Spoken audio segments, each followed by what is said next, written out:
Black actors who are poorer than you thought. They made millions, lived in mansions, and dominated headlines. And then somehow, it all slipped away. How does someone earn over $70 million and end up filing for bankruptcy? How does a star sell more than 15 million records and discover she has just $1,000 to her name? How does a champion who banked over $100 million lose nearly all of it within a few years of retirement? These aren't just stories about money. They're warnings hidden behind the fame. Stay until the end, because some of these will genuinely surprise you. And if you love the truth behind the spotlight, subscribe to Hidden Celebrity Stories and drop a comment. Tell us which story shocked you the most. Lauryn Hill. She rewrote history on a single night in 1999, gathering 5 Grammy Awards in one evening. A record for a woman then. Behind an album that had already moved more than 19 million copies worldwide. The miseducation of Lauryn Hill felt less like a record than a revelation, the work of a talent that surfaces maybe once in a generation. At just 23, she owned the summit. That a federal courtroom lay somewhere in her future would have seemed unthinkable. In the wake of that triumph, she retreated. Choosing creative independence and the raising of her 6 children over the relentless churn of fame, she stepped back. And in doing so quietly severed the constant income that visibility sustains. The legal reckoning arrived in 2012, when she pleaded guilty to failing to file federal returns on roughly $1.8 million earned from 2005 to 2007, serving 3 months in 2013 followed by house arrest, with royalty disputes layering on further pressure.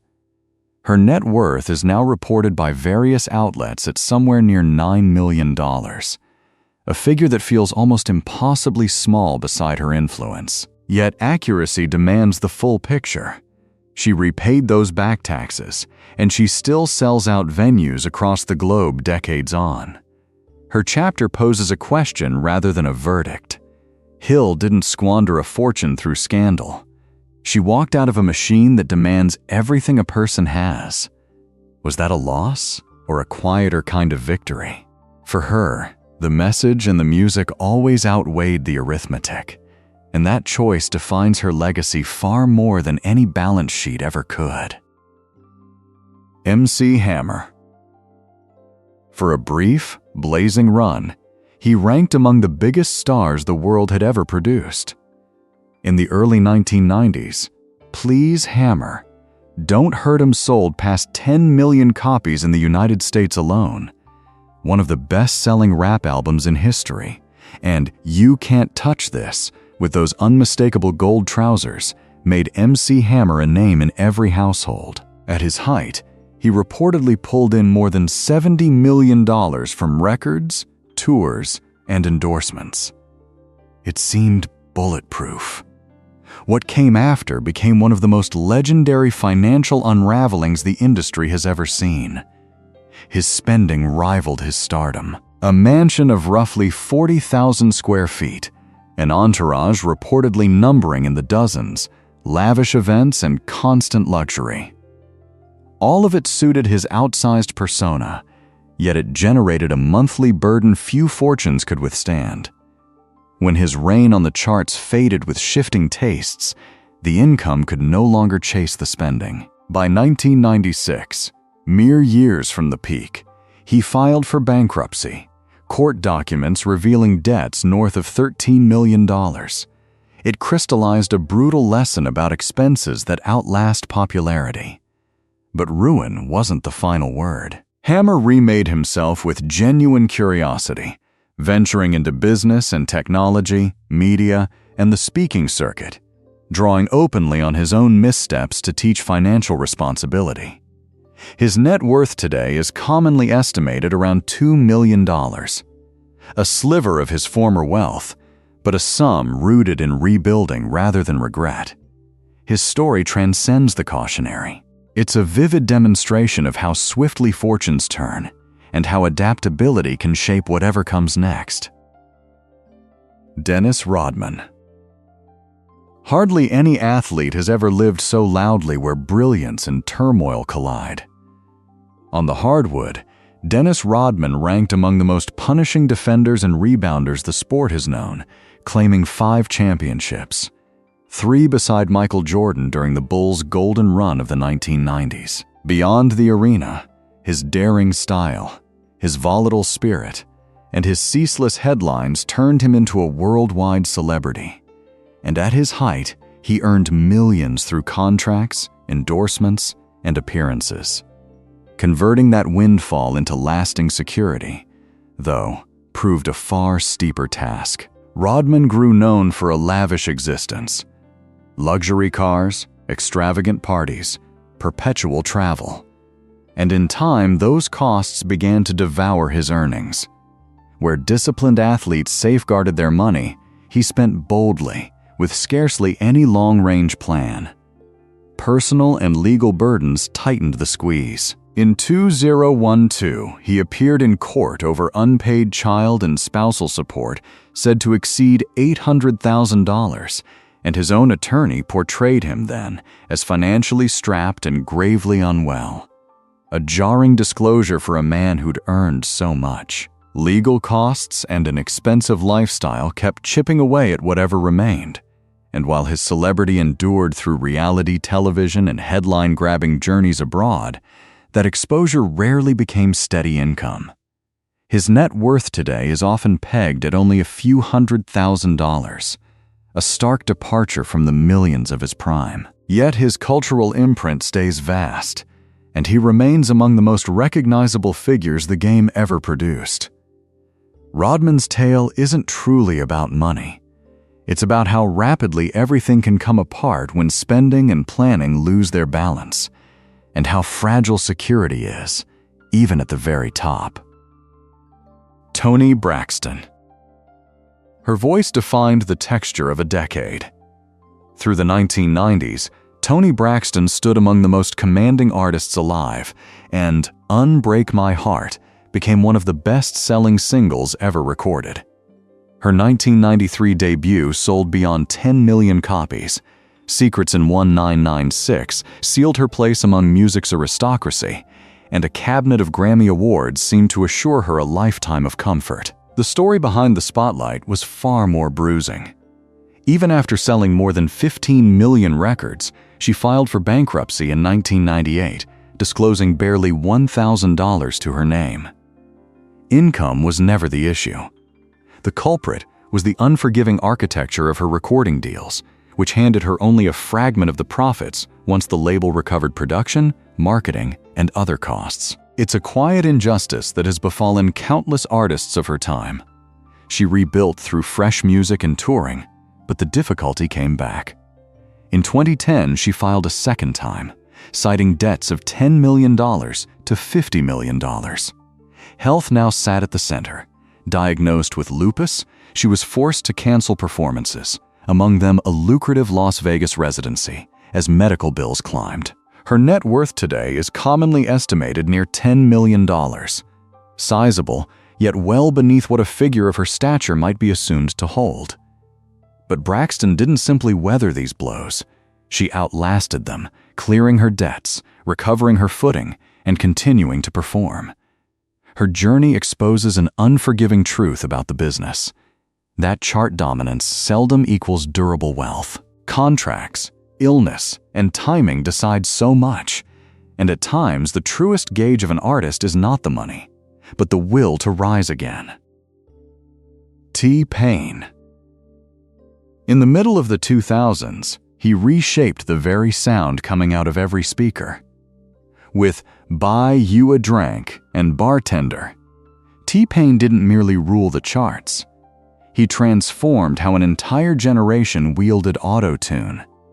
At his zenith, he seemed to appear on every other track, joining forces with music's biggest names, and by some estimates, his career produced tens of millions of dollars. It looked like permanent success. Out of view, the trouble was quietly gathering. He has spoken with rare candor about how it came undone. His way of living. Luxury cars, including a multi-million-dollar Bugatti, costly homes, relentless spending, rested entirely on an uninterrupted flood of income.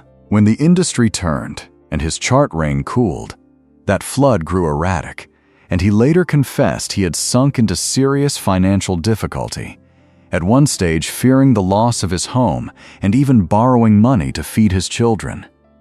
Misguided investments and overspending, he admitted plainly, had carried him to the brink. What distinguishes him is the chapter that followed. Instead of vanishing, he reinvented his livelihood, moving into streaming, gaming, and content creation, forging a direct bond with fans and returning to music in a way that revealed his natural, untuned voice and astonished longtime listeners.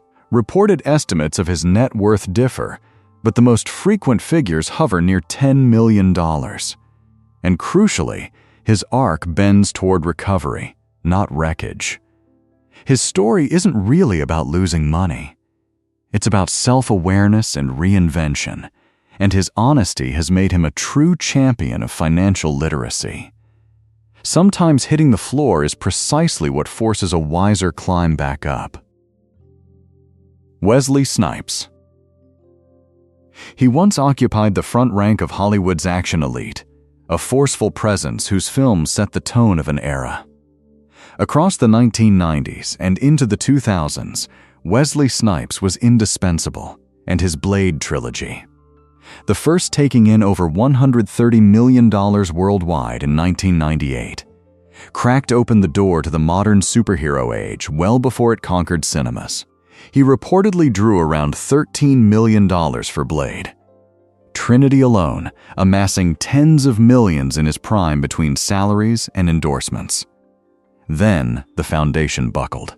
A 2006 indictment on tax charges accused him of neglecting to file returns across several years, and by 2008, he was convicted on multiple counts of willful failure to file, sentenced to 3 years, and ultimately serving about 28 months from 2010 to 2013. His tax liability, once reported above $20 million, was trimmed to roughly $9.5 million through litigation, while penalties, legal costs, and forfeited income cut deeply. The timing may have wounded him as gravely as the loss itself. In his absence, Hollywood reinvented its landscape. New stars surfaced, franchises swelled, and the business advanced without him. His return, through The Expendables 3 in 2014 and Coming to America in 2021, reacquainted audiences with him but never reinstalled him atop the marquee. His net worth today is commonly estimated around $10 million. Still meaningful, yet a long way beneath expectations for a former A-list action draw. Snipes' road stands as a forceful reminder. Amassing millions is one trial, but protecting them, particularly beneath legal and financial weight, is a wholly separate ordeal, one that has humbled far stronger fortunes than his. Chris Tucker. His ascent detonated rather than unfolded. By the close of the 1990s, Chris Tucker counted among the most recognizable comic actors anywhere, owed largely to Rush Hour in 1998 and its worldwide haul above $240 million. His machine gun delivery and live-wire rapport with Jackie Chan made him a box office juggernaut nearly overnight, and by Rush Hour 3, he was reportedly handed roughly $25 million for one picture, lifting him into the highest-paid bracket of his time. His future appeared sealed for life.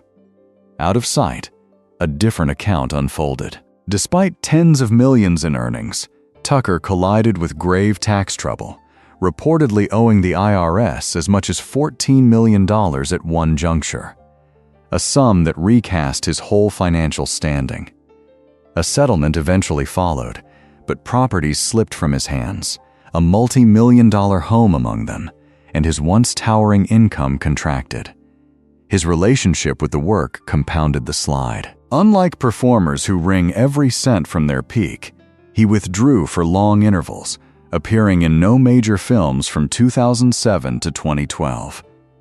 The decision honored his sense of balance and personal values, yet it carried a steep cost in lost income at a pivotal stretch. His 2012 return in Silver Linings Playbook won praise for its restraint, though it never lit a full revival, and he has since stayed active chiefly in stand-up, still commanding audiences worldwide. Chris Tucker's net worth today is commonly estimated around $5 million, a number that startles many who recall his peak. His story is one of contrast rather than collapse, a reminder that even atop Hollywood's ladder, financial steadiness is never something a star may simply presume. Terrell Owens. He once ranked among the most overpowering wide receivers the NFL had ever seen, his name shorthand for excellence on the field. Over 15 seasons, Terrell Owens amassed more than 15,000 receiving yards and 153 touchdowns, placing him among the finest ever. And at his height, he earned an estimated $80 million through contracts, endorsements, and appearances. From the outside, lifelong security looked already banked. The truth behind it ran another way. Owens later disclosed that his finances had sharply eroded, with reports at one point putting his net worth near $1 million, a jolt against his career income. The causes weren't abrupt but accumulated. He has admitted to spending heavily through his playing years, building a life on luxury homes, expensive cars, and constant visibility, trusting the money would flow forever. But athletic careers are brief, and when the contracts ceased, the strain set in. Legal duties bore down as well. He faced child support obligations across several relationships, commitments reaching far past his playing days, and he spoke openly of more than one falling due at once. Reports of weak financial oversight and failed investments, familiar snares for high earners in sport, widened the gap, and by 2011 he filed paperwork signaling significant debt. Still, collapse wasn't the ending. Owens rebuilt through reality television, sports analysis, and motivational speaking, regularly sharing the lessons he'd paid for dearly. And his 2018 enshrinement in the Pro Football Hall of Fame reaffirmed his on-field greatness. His path underscores a vital truth. Earning millions is one accomplishment, but preserving them takes discipline and foresight long after the cheering dies away. Isaiah Washington. He once held a place at the heart of one of television's biggest triumphs. As Dr. Preston Burke on Grey's Anatomy, Isaiah Washington delivered work of real intelligence and emotional weight, and when the series launched in 2005, it became a global sensation, gathering millions of weekly viewers and propelling its cast to international renown. With reliable income, towering visibility, and critical regard, he seemed securely lodged among Hollywood's upper tier. Then 2007 changed the trajectory entirely.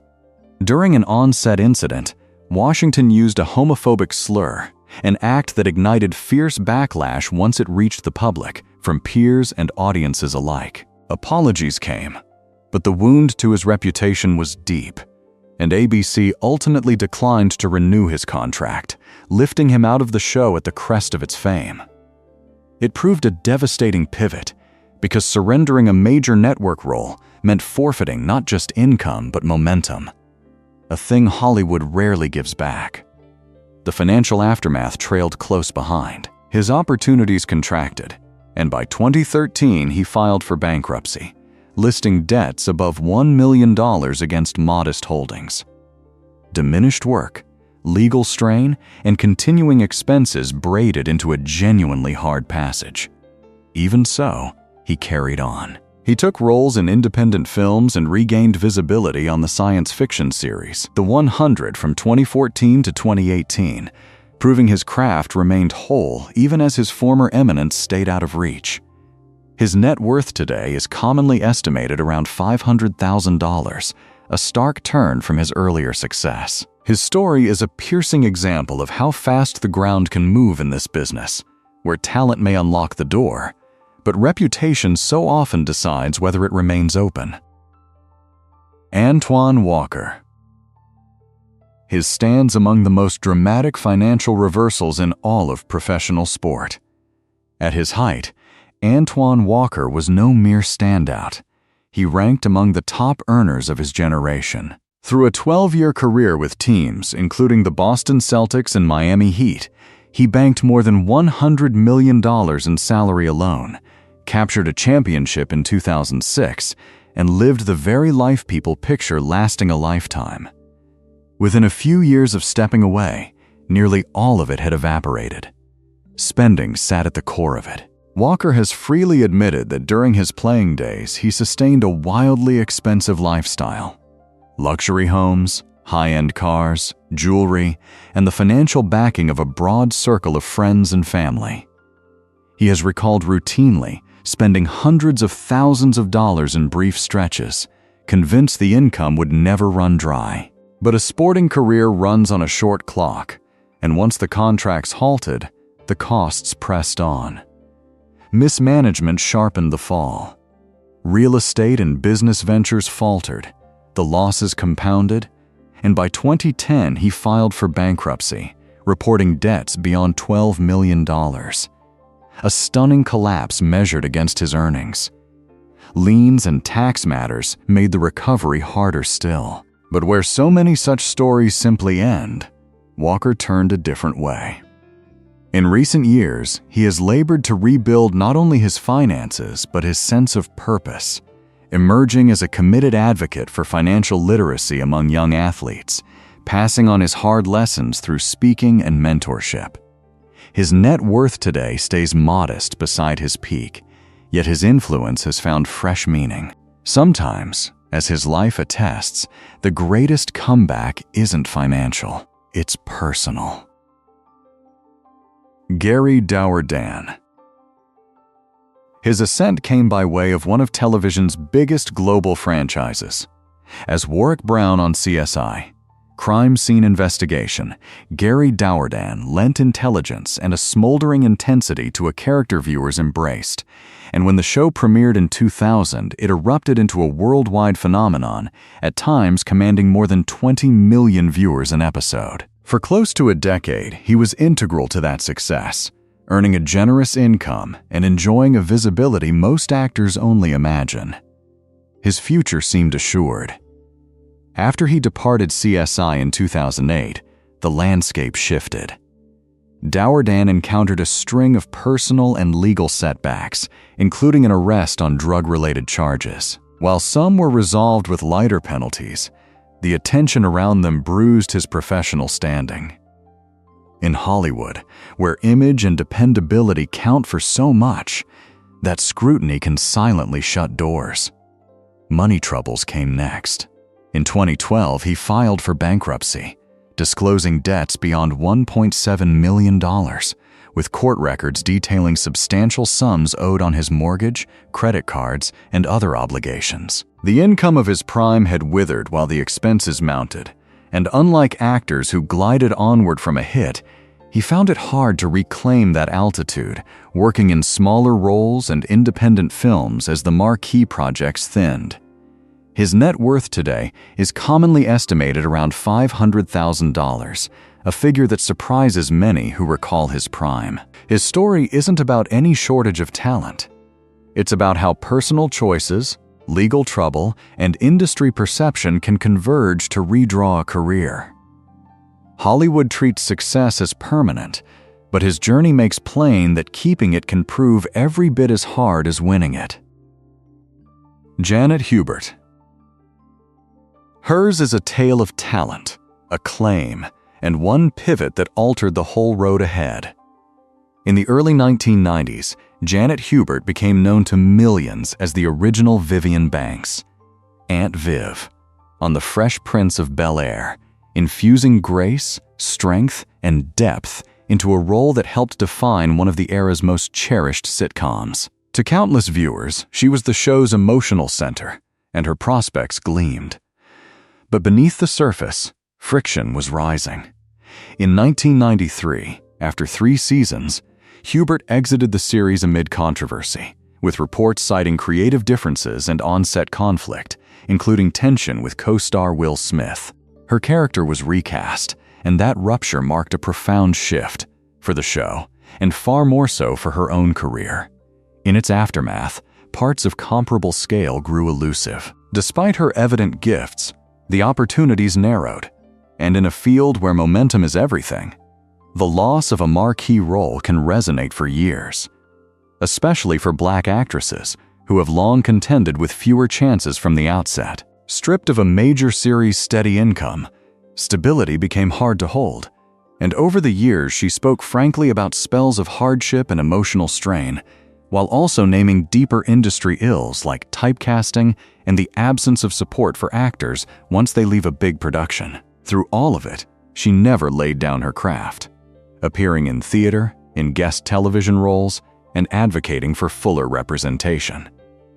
In 2020, her long estrangement from Will Smith was publicly aired and reconciled during the Fresh Prince reunion, a true moment of closure. Her net worth today is commonly estimated around $500,000, far beneath what one might assume for someone bound to so iconic a show. In Hollywood, a single turning point can rewrite an entire life. Orlando Brown. His early career overflowed with promise and a visibility few young actors ever taste.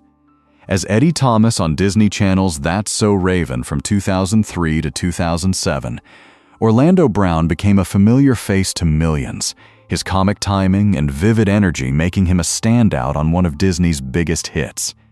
At that stage, he appeared to hold everything: a steady role, swelling fame, a clear road forward. But once the show concluded, that momentum failed to carry on as so many had expected.